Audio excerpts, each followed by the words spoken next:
మనకు ఒక పక్కన ఇండియాకి అలాగే ఇంగ్లాండ్ మధ్య 5 T20s అలాగే 3 ODI మ్యాచెస్ జరుగుతున్నాయి కదా. ఎక్కడ భయ్యా అని నువ్వు అడగమాక, అది ఉమెన్స్ టీం గురించి నేను మాట్లాడుతుంది. మరి దీంట్లో ఆల్రెడీ మనకి 2 మ్యాచెస్ కంప్లీట్ అయిపోయినాయి T20s. సో దాంట్లో చూసుకుంటే మన వాళ్ళే 2 గెలిచారు, దీంతో 2-0తో ఆధిక్యంలో ఉన్నాం.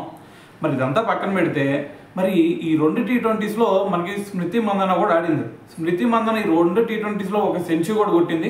సో మరి దీంతో తను ఒక రికార్డ్ క్రియేట్ చేసిందని చెప్పాలి. ఆ రికార్డ్ ఎందుకు భయ్యా అంటే, సో దాని గురించి చెప్తున్నాను.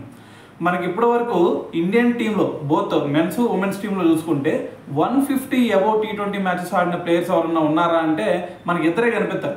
ఒక పక్కన చూసుకుంటే హర్మన్ ప్రీత్ కౌర్, తను ఏకంగా 179 T20 మ్యాచెస్ ఆడితే, ఇంకో పక్కన రోహిత్ శర్మ, తను ఏకంగా 159 T20 మ్యాచెస్ ఆడాడు. సో మరి దాని తర్వాత ఎవరు కూడా 150 T20s ఆడిన ఇండియన్ ప్లేయర్ ఎవరు కూడా లేరు. అయితే మరి నిన్న స్మృతి మందన ఈ 2 T20s ఆడింది కదా.